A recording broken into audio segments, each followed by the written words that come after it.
ঈদ মোবারক, ঈদ মোবারক। আজকের বিষয় হচ্ছে কুরবানি। দেশে দেশে কুরবানি। আসেন কুরবানির বিস্তারিত নিয়ে আপনাদের সামনে আমি উপস্থিত হয়েছি। কুরবানি কি? মুসলমানদের দ্বিতীয় সর্ববৃহত্তম উৎসব ঈদুল আজহা বা কুরবানির ঈদ। প্রচলিত অর্থে ঈদুল আজহার দিন মহান আল্লাহর সন্তুষ্টি লাভের উদ্দেশ্যে শরীয়তের বিধান মতে যে পশু জবাই করা হয় তাকে কুরবানি বলা হয়। ভোরে পূর্বাকাশে রক্তিম সূর্য উঠতেই কুরবানি করা হয় বলে এদিনকে কুরবানির ঈদ বলা হয়। কুরবানির শাব্দিক অর্থ ত্যাগ। জিলহজ মাসের 10 তারিখ পরম ত্যাগের নিদর্শস্বরূপ বিশ্ব মুসলিম সম্প্রদায় মহাসমারোহে হজের অন্যতম অংশ পশু জবাইয়ের মাধ্যমে ঈদুল আজহা পালন করেন। তাই ত্যাগের মাধ্যমে আল্লাহর নৈকট্য লাভের উদ্দেশ্যে মুসলিম জাতি যে উৎসব মিলিত হয় সেটি ঈদুল আজহা বা কুরবানি ঈদ। আল কাল মুসুম মুগিদ 158, তাফসিরে কাশাফ 1/333 সহিহ হাদিস। যত প্রকার কুরবানি। ইসলামিক শরীয়তের পারিভাষিক অর্থে দুই ধরনের কুরবানি হয়েছে, যা বিশেষ কুরবানি যা হজের মৌসুম হজ ও বা ওমরা পালনকারীর মক্কা ও মিনায় আদায় করে থাকেন, আর দ্বিতীয়ত সাধারণ কুরবানি যা হজ ওমরাহর সঙ্গে সম্পৃক্ত নয় এবং যার স্থানও নির্ধারিত নয়, তবে সময় নির্ধারিত।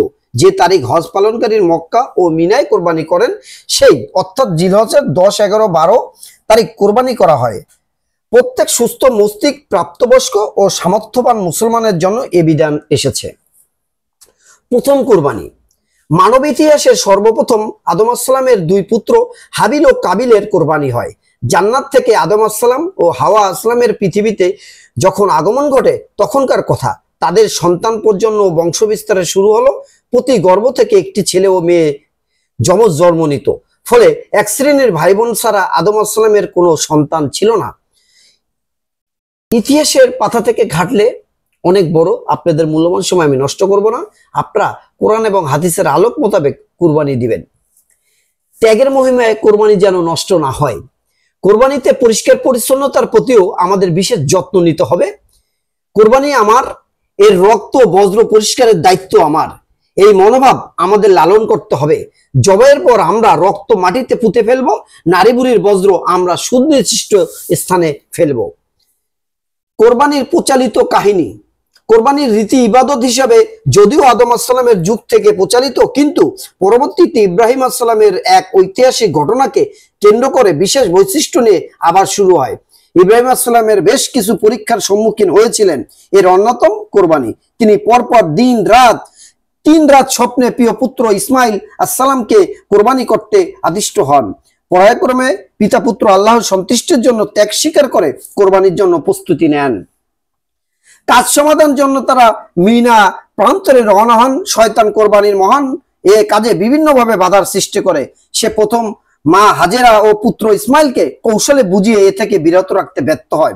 পরে মিনার পথে জামারায়ে আকাবা, জামারায়ে উচ্চা রাখতে ও জামায়ে উলা নামক 3 স্থানে 3 বার ইব্রাহিম আসসালামকে প্রচারিত করার চেষ্টা করে, কিন্তু ইব্রাহিম আসসালাম প্রতিবারই তাকে 7টি করে কক্ষ নিক্ষেপ করে তাড়িয়ে দেন। মিনার পৌঁছে পুত্রকে আদর করে চুমু খেলেন ইব্রাহিম আসসালাম।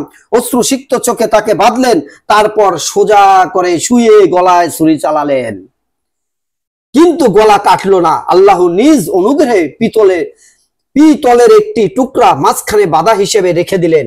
ইসমাইল আসসালাম বললেন, পিতা আমাকে উপর করে শুয়ে দিন, কারণ আমার মুখ দেখে আপনার মাঝে হয়তো পিতৃস্নেহ জেগে উঠছে, তাই গলা কাটতে পারছেন না। তাছাড়া ছুরি দেখলে আমি ঘাবড়ে যাই। সন্তানের কথা মতো ইব্রাহিম আসসালাম তাকে উপর করে শুয়ে আবার সজোরে ছুরি চালালেন, কিন্তু তখনও গলা কাটলো না। ইব্রাহিম আসসালাম চেষ্টা করেই যাচ্ছেন। তার এই প্রান্ত চেষ্টা দেখে মহান আল্লাহ খুশি হলেন। ইসমাইল আসসালাম জবাই ছাড়াই আর কোরবানি কবুল করলেন। এ প্রসঙ্গে আল্লাহ বলেন, যখন পিতা পুত্র আল্লাহর কাছে নিজেদের সমর্পণ করলো এবং ইব্রাহিম পুত্রকে উপর করে শুয়েই দিল, তখন তাকে বললাম, হে ইব্রাহিম, তুমি স্বপ্নকে সত্য পরিণত করে দেখিয়েছো। আমি সৎকর্মশীলদের এইরূপ প্রতিবাদে দিয়ে থাকি। আসলে আমার চোখ ভিজে গেছে, আমি কুরবানির ইতিহাস নিয়ে আর পড়তে পারছি না। প্রিয় জিনিসকে কুরবানি দিতে হবে আল্লাহর সন্তুষ্টির জন্য। আল্লাহ সবাইকে আল্লাহ কবুল করুন। যে কুরবানি দিয়েছেন আল্লাহ যেন কবুল করেন। প্রিয় দেশবাসী, আমি জসীমউদ্দিন জীবন, আমার এই চ্যানেলের নাম আপনারা জানেন। চ্যানেলটি সাবস্ক্রাইব করে রাখেন, নিত্য নতুন খবর নিয়ে আপনাদের মাঝে উপস্থিত হবো। আসসালামু আলাইকুম।